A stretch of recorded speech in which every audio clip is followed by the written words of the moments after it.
away after Yeah. Jay. Hey, You know, so all we're these books sorry. is really a strong mother figure in there. Yeah, his They mom let found us out know. what he was doing. She took the key away. He had to find a new place. He moved in with, was this Danielle that he moved in with, the girl that lived in the middle of projects? She even says, like, we were together, but we weren't together.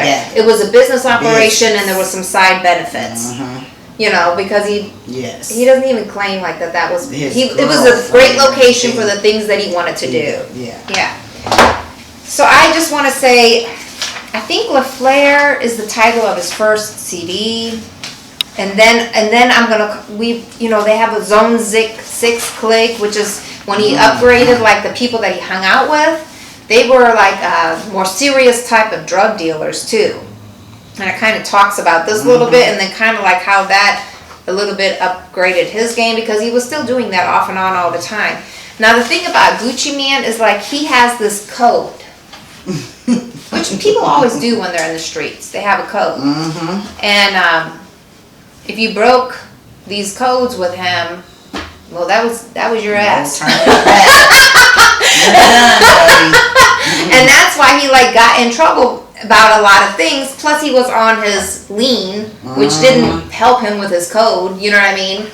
And then like that kind of led up to he was somewhere. Some people were coming. They were going to kill him. They all had guns, and he shot the people, somebody in that group that was coming to get him. Because Gucci Mane admits it. He made choices just to benefit money, never always just to benefit morality. He'll tell you, I did stuff that I shouldn't have done. I went against people that I was in a clique with. I went against this person. I went against that person. Like, I just did stuff to revenue income. I didn't even have a code of friendship. That's why he lost a lot of friends. Yes. But he's not like that now, but that's what he was like. The music thing was something he did on the side that helped change him because it gave him a different direction eventually. I'm sure that's what all the guy does now. I don't know. Sorry. We don't know all he does. We don't know what he does, but he's rich, okay? Very wealthy. But I always think, like, I like this book because... Go ahead, Mom. Well, the doctor tells him, this lean stuff is not for you, Yes. He couldn't figure it out. He went to his mom and brother took him to the hospital, but he never told him that he drank that shit, So, and then finally, years later, when he got totally out of control, some doctor told him, listen, you cannot drink this stuff anymore. It's causing a chemical imbalance in your body, he explained.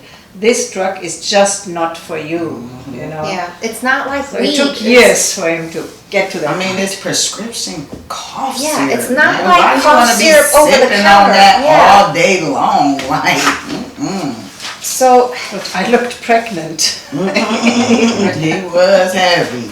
and I'll just say, you can, that first section kind of, it's Got got a some lot pictures. of pictures. Yeah, it tells you about his little come up, about the guy that he bought beats from, about what he was doing for a little bit here, about the chicks that he was living with, and then it kind of also in reference says one thing about his wife, like he was like, I was so foul, even I think it's Keisha.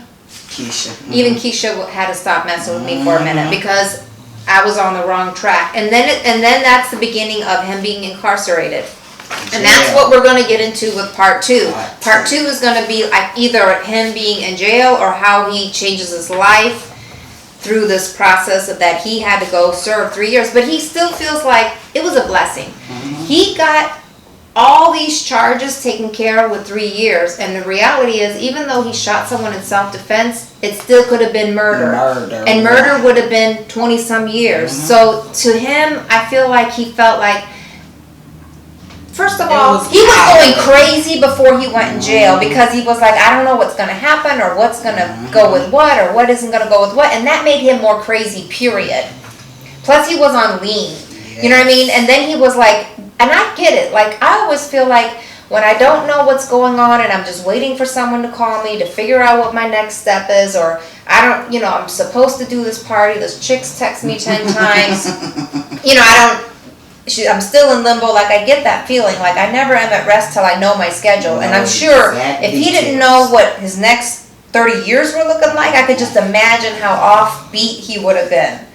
You know, how that really does affect you. It really would have brought that anxiety Yes. from childhood, right? Yeah, and he had anxiety problems and all kinds of other things going on, and he paranoia, but I think that's kind of what happens when you just technically are living kind of foul, Yeah. you know, and you're not really a bad person. I think your conscience messes with you. When Don't you you know think? you're doing wrong, but you just calling yourself doing it to survive, but Yeah. at the same time, Because at you some feel point you're not guilt surviving rid- anymore. At some you point feel you're just guilt making a rid- profit. Yeah, and first just you going. at some point you are just doing it for the money. Yeah. So we're gonna stop, but I hope you're interested. We're just trying to keep it honest and real. We don't think this is the easiest reading book. We don't think you're gonna laugh all the way through it. But I will say there's a good story here. If you're somebody that's I'll just say my age. I'm not gonna bust nobody else out. I was born in 1974. Thank you. So if you were somebody that was born in that age, then you can like realize like how this book and the things that happened in that first chapter probably affected you in some way through somebody that you knew in your life. Yeah. Unless you live in a gated community and went to a private school where they had security guards.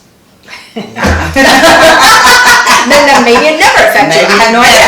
You were born with a silver spoon. But then it's Exactly. but I would say it still affected you because you bought that product. Yeah. That product's everywhere. Yes. You know what I mean? You Yeah, just weren't messy part of the up hustle. too. You were part of the buying, purchasing process. You weren't part of that messy little hustle thing that was going on. So I say, like, for that reason, and because we all lived through the crack epidemic and things like that, that makes this book very interesting to me, personally. Yeah. But I don't know, you know, how everybody else feels about it.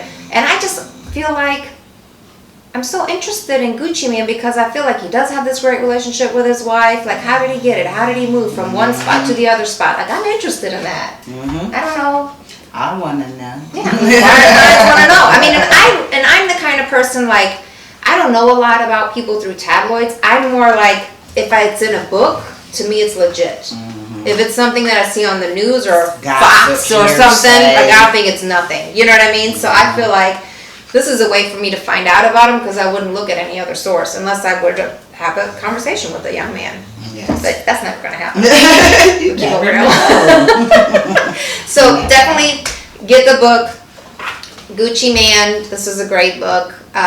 It is a harder read. It has a lot of vulgar things in it. I definitely don't think anybody that is not in high school should read this. This is high school and up, but maybe even like junior and up because some high school people are still super naive. Yes. But especially if you're a parent and you want to try to read a book with somebody, or you're forcing your kid to read a book with you to bring some reality to them, like this is something that you could read with that child too, especially if he's steering one way or the other. Because Gucci Mane keeps it 100 too about this business, how hard it is, you know, which is what all the other people show too. It's just like any job.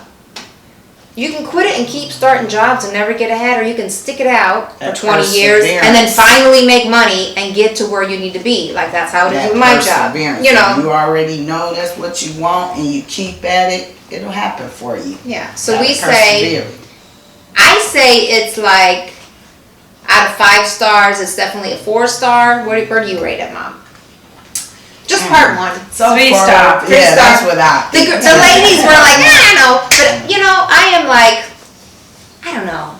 I guess you just win me over easy. Why I should not be selling any type of drugs. Now she wants to be a hustler. Alright, peace. We're gonna see you guys soon. See you next time.